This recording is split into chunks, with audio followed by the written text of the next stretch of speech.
రావట్లేవు అనేది ఆమెనే ఒప్పుకుంటున్నది. ఎవరు? సమంత గారు. 7 నెలల పాటు నేను నిరుద్యోగిని అంటుంది. అంటే మేడం కూడా మన తెలంగాణ ప్రభుత్వం నుంచి ఉద్యోగం ఇవ్వాలి. ఎందుకంటే ఆమె నిరుద్యోగి కదా, కాబట్టి ఉద్యోగం ఇవ్వాలి.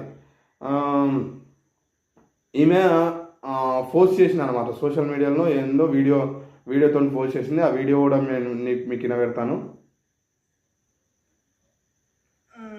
Yes, I'm going back to work. Finally.